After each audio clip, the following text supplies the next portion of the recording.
Welcome to Linda's TV show. If it is your first time of stopping by or coming across my YouTube channel, you are highly welcome. Please, I beg you for this favor, click on that red button that says subscribe. Beside the red button is a notification bell. Turn the bell on so that anytime I upload a new video, you will be the first person to check it out. I appreciate each and every one of you who always come back to watch my videos. Like you know, I present news on daily basis to you. So after watching the video, you are free to criticize and leave your comment constructively. Share the video. Yeah, you can share it to your family, friends, anybody that you can, so that they themselves will be informed. Now I present to you another interesting or informative video which we are going to watch together. Yeah, I'm going to watch this video together with you. Then we'll come to the comment section. And I assure you that the patriotism in us is hard earned. We have gone through all the troubles from 15th of January 1966 to date. You know what I mean by this. We kill about 1 million of ourselves in order to keep this country together. I don't think there can be any practical experience more than that. We are Nigerians. God willing, we will remain Nigerians, and Nigeria will remain one. Thank you very much. Of course, he has never told us that he had directed the army to attack terrorists. All the stories you have been reading in your media house, your media outfit are always from Garba Shehu. Is Garba Shehu the commander-in-chief? When they say, I have asked soldiers to show no mercy. Who is saying it? Garba Shehu. Garba Shehu shouldn't be the ones telling us that the head of state has told soldiers to go after terrorists, because if something happens tomorrow, the entire world, I didn't say it, it's not Garba Shehu that said it. Garba Shehu is not the commander-in-chief of the armed forces. They should stop abusing protocol. The president should speak to Nigerians. The president should give specific command to the army to attack terrorists before they take over Abuja. Or, alternatively, the National Assembly that is busy seeking for re-election, they have to help this country. They have to look at a way of diversifying the command structure. Because now, we now know that it is possible for the president who has the command and control of the armed forces not to use it because of tribe or because of religion. Now we now know that somebody can actually not command the soldiers to stop terrorists from killing Nigerians because the terrorists are said to be from his own ethnic group. So because of that possibility, that is no longer a possibility, it is now a reality. There's an empirical evidence. Of course, the Deputy Speaker of the Federal House of Reps said the DSS wrote 42 reports to the president. Why did the president not give direct order for this terrorists not to succeed in invading Abuja? They succeeded until date. The Minister of Interior is still there smiling. The other time he was in US eating amala. He was in US eating amala, and somebody wanted to snap him. I started making noise. You're eating amala with our money, and you left the country, and there was an invasion of a prison you've not been dealt with, and you went to go and eat amala in US. I mean, that's the kind of thing we talk about. What kind of government is this? So, because we now have empirical evidence to show that a president can actually not give order and allow citizens to be killed, and unless then he'll be writing one stupid, sorry, I don't want to use that word. He'll be writing one inconsequential, irrelevant statement saying, we sympathize. Sympathize with what? Sympathize with who? Are you sympathizing with somebody who's already in the grave? You cannot sympathize with somebody who's already in the grave. Versus a human right has been taken away. You are sympathizing with it. So, the National Assembly have the might, they have the power, they have the law behind them to even remove the command and control mechanism from the president for one person. You can make it a collegiate. For now, since Nigeria has reached, Nigeria now has K-leg. Nigeria is having K-leg. Nigeria is a country with K-leg. So now, because we have K-leg, in order to make that K-leg to stand straight, what we need to do is for the National Assembly can have the command and control of the armed forces of Nigeria domiciled in a collegiate, in a college of commanders. You have like commanders representing the different nationality. If you say different ethnic groups, it'd be like a marketplace because we are so many. You can have a collegiate system representing the 6 geopolitical zones. There's nothing wrong in having 6 people exercising that power. So that if one person is not going to do it because he is Fulani, or the person is not going to do it because it's Hausa, or the one is not going to do it because it's Igbo. It's something that involves IPOP. So I'm not going to tell them to go and kill IPOP. Then the rest of the collegiate command and control structure will give order so that the country does not liquidate on our head. The problem Buhari has is that he doesn't listen. As we said, this issue is not military. These people are not beyond negotiations. What do you want? What are their grievances? You don't want to address their grievances?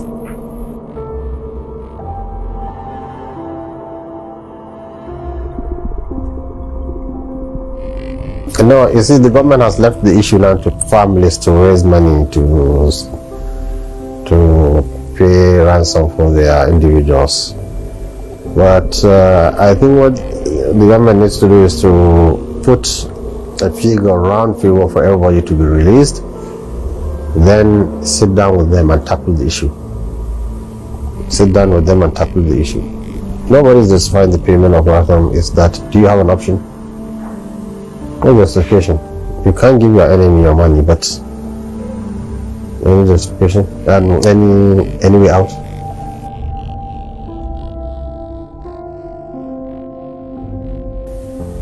The army is very strong. The army can destroy this town in 15 minutes. They have the firepower, the men. The air force can devastate Kaduna. Is giving the go ahead, but they have that power, firepower, and the tactics, they have it. But if I give you a hammer to kill a fly in this room,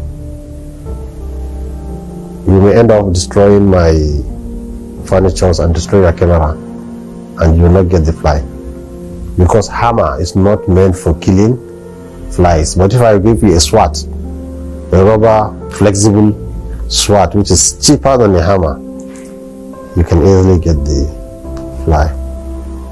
So the question is not army, the question is not DSS, it's not. These people are isolated in an island of a forest. So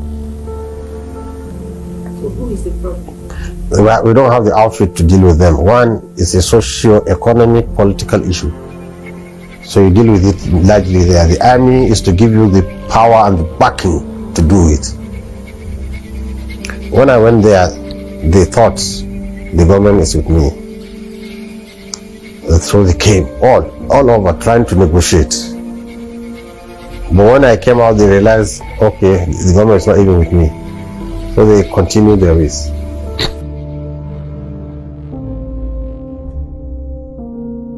It wasn't a situation, yes. In what way? Yes, because before they have an iota of doubt whether there is somebody, a genuine face that can dialogue with them. But once they saw like a clergy for me, which I have no interest, political or anything, trying just to convince them that this is a bad way, having hope that yes, the government will listen to me. When the government doesn't listen to me, okay, so everybody fights on with it. What I make of it, they are very sensitive about what government say, what politicians say. Myself, I've been there meeting with bandits, trying to show them, educate them, because they are not educated. Why do you want them to get their morals? Why do you want them to get their education and direction? Who's there to tell them what to do? Nobody. They are all uneducated. And the offense the society has done is to leave such amount of people uneducated without education, the budgetary education, the budgetary concern for their education, their health, what they are doing, what they are thinking, what they are doing. Nobody concerns himself about them. This is negligence. So we said, okay, let's venture in, and we talked and spoke with them. But when we came out, we didn't get a listening ear, neither the press, neither the government, neither the population.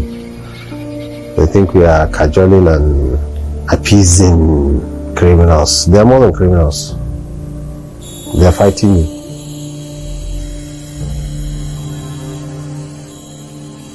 I don't speak for them, but the government took their children. Is that so? But they're after them. So they feel they will take the citizens of the nation that the government is supposed to protect to show that the government has failed. That question you ask me. They're trying to show government has failed because they failed to protect it. It's because they cannot get the terrorists usually target soft targets. That is how because they cannot get to the officials. That's why. But that doesn't mean they don't want the officials to catch. So it's an unfortunate situation.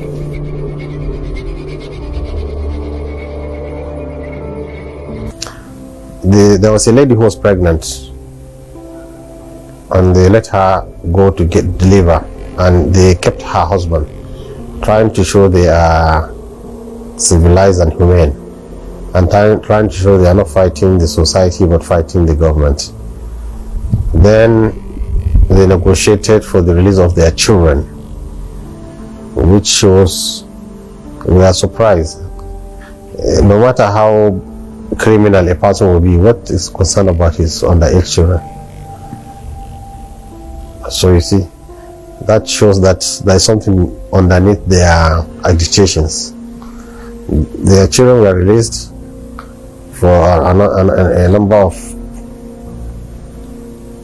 victims. Then they required the release of other prisoners, which shows to their prisoners they are not tried, they are just under detention. There was a stalemate, and then they attacked the prison because they have intelligence and so now that they demand a huge amount of money for every victim. So the first set group of victims were able to pay their money and they were released. And another lady, I think from Lagos, was able to pay her money and she was released. Then another group, they are ready to pay for their relatives, then they were prevented by the security.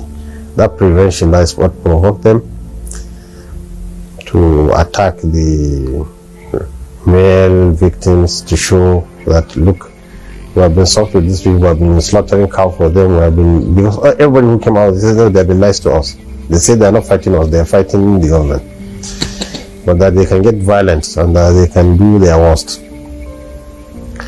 This is what the message I think they are trying to portray. And immediately you could see the money was allowed to pass through and their victims were released. So in a nutshell, we are in a serious situation.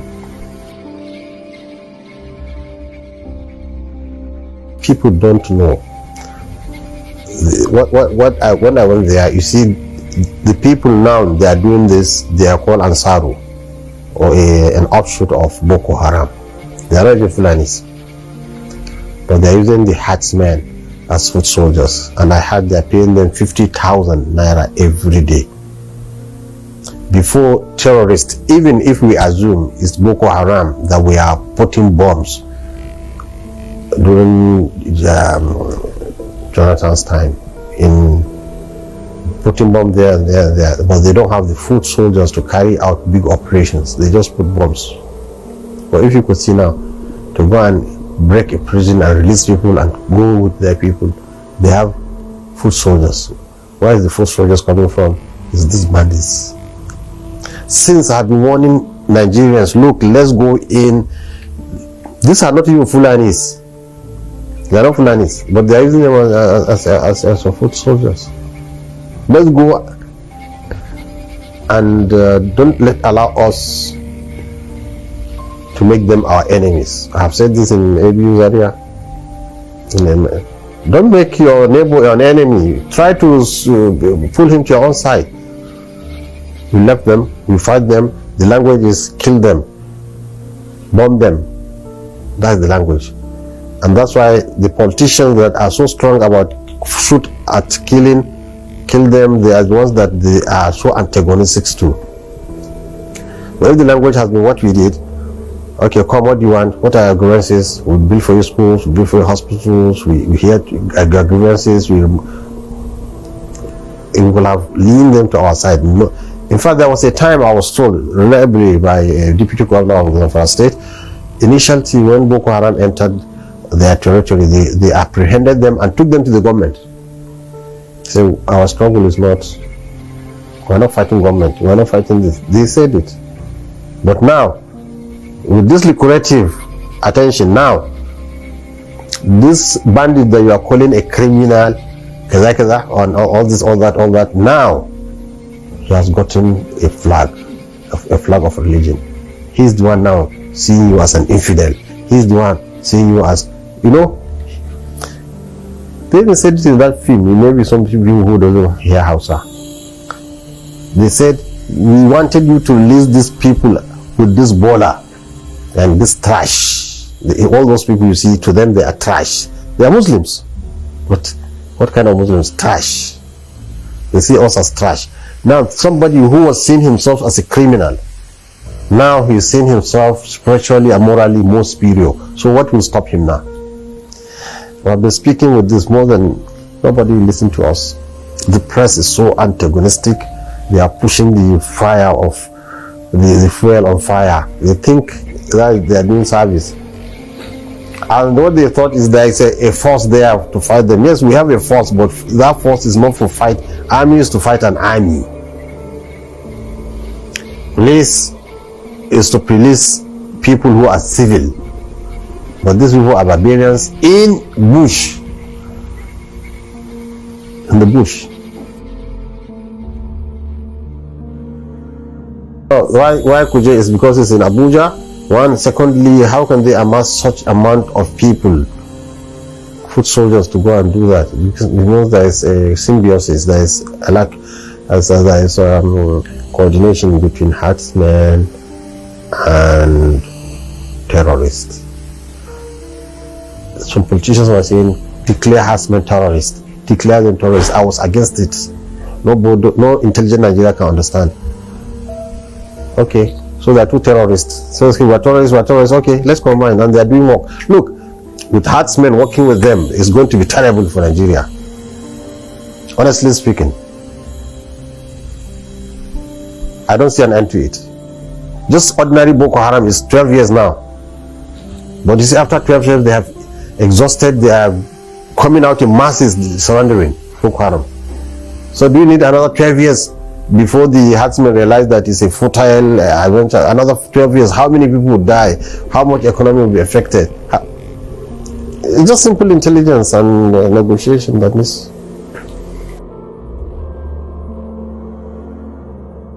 No matter what you do, it depends. If you are a northerner, southerner will see you bad. If you are a Muslim, Christian will see you bad. If you are a Christian, Muslim will see you bad. Nigeria is polarized over this period of time. So whatever you do, there is suspicion, there is a motive behind it. Then to them, there is no good Nigerian. Nobody is doing anything good. Everybody is suspicion. Buhari government, they have been saying, is behind all this kidnapping. Now, these people are looking for Buhari to, so they expose that he was nobody. In fact, if there is anybody that have injured, bombarded them and killed them, nobody did it like Buhari. I'm telling you.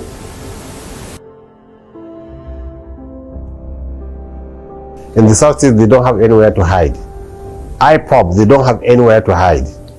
But these people have a vast land of forest to hide. And wait, they are the inhabitant of the forest. Is their abode. If soldier comes, is the stranger. They will easily finish him. If IPOP have the same facility that protect them, they will be doing exactly or worse. What they have now is urbanized. Southeast is urbanized, so they have nowhere to hide. That's why. Yes, but you cannot compare the capacity of American army with the Nigerian army. No, the American economy with Nigerian economy. You cannot compare that capacity. And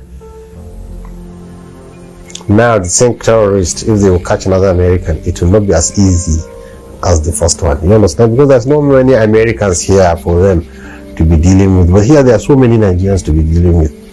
Yes, they were able to use the element of surprise, element of good intelligence to get them.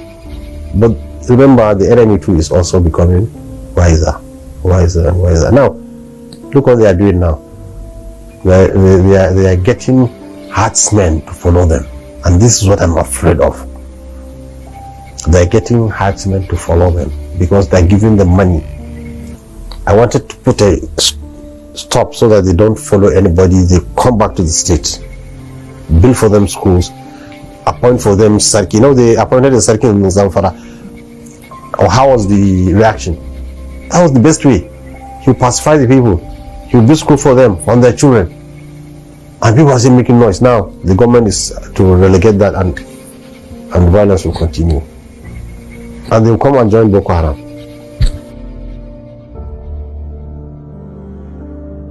That money could have been used to build roads, amenities, hospitals for them. Just the way we did for Niger Delta, how we pacify Niger Delta, this is how to pacify these people. Niger Delta too, they have the creeks where they can hide. The army cannot fight them.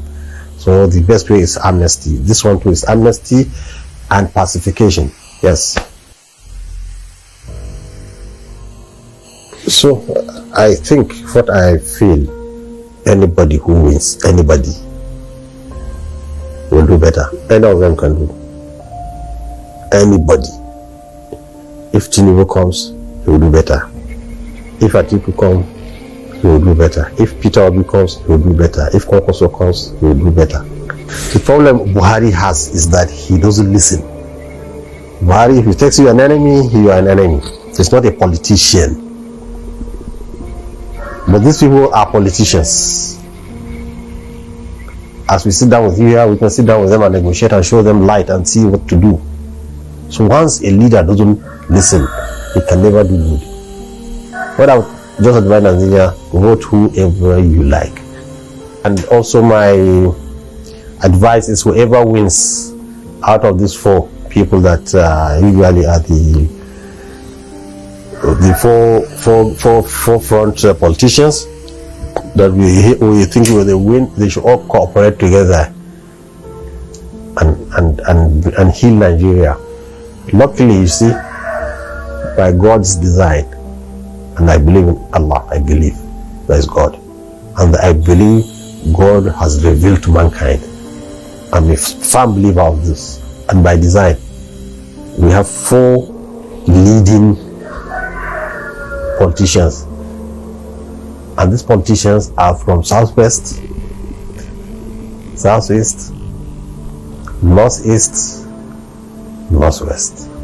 These are the major Nigerian four corners of the world, four corners of the country.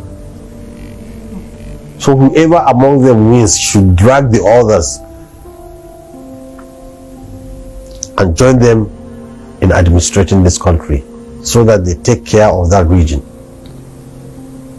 And also, we need devolution of power, restructuring. They can all do that, because if restructuring is done, even if Tinubu is not the president, the Southwest will accept it if he is involved in the restructuring. If restructuring is done, even if Peter Obi is not the president, but is done with him, Igbos will accept it. If restructuring and devolution of power is done with Atiku, who is from Northeast, Adamawa, and those people will say, okay, we agree. And Northwest Concourse will represent that.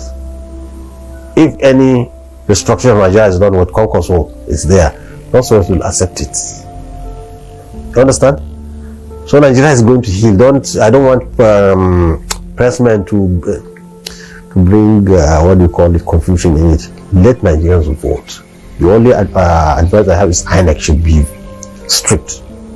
Any violation of electoral code, they should notify that polling booth. Unaccredited votes should not be accepted. Transmission should be electronic and instantaneous. In fact, people should, if possible, hear their polling booths announced even before they leave the polling booths. Instantaneously, we can if we have clean, Nigeria is going to heal. Nigeria, inshallah, is going to heal by God's will. It's more of political than religious. Why? Because religiously there is no animosity between Nigerians. It's only that politicians are hiding behind religion to garner more. Let me give an example. Yoruba person all Yorubas will vote him, generally. But if he wants to get other votes, he needs a religious cover. Because if he's the North, religion is important to them, so he needs a religious man. If he's the Southern votes he wants, he'll use a Christian, because Christians are more in the South, in general. This is it. The religion is used as a magnet to attract, but it's not the main issue, it's not the main problem. Honestly speaking. We have schooled with Christians, we're in the army with the Christians, there's no animosity at all. Because they're coming out now, they are getting confidence in Maiduguri. They are coming out in troops and their families. It's genuine. They want just genuine person. You know, our security has infiltrated with bad elements. Even the herdsmen, they told us, when they surrender, they will become and be picked again. They want genuine person who has given real amnesty. We pray that 2023 should come and pass in peace and tranquility, so that we have a new set of leaders that will steer the ship of this ship that is about to sink. We'll keep on praying, but God will see us through, inshallah. Thank you so much, my wonderful viewers, for watching this video together with me from the beginning to the end. Like I said before, if you like what you see here, if you like what I do in this platform, as you have finished watching this video, please hit that red button that says subscribe and put on your notification bell to all notification. In that way, you'll be able to know when I upload a new video. Share my videos, leave your comments in the comment section constructively. Until I meet your way again in my next video, I still remain your Linda's TV show. Bye-bye.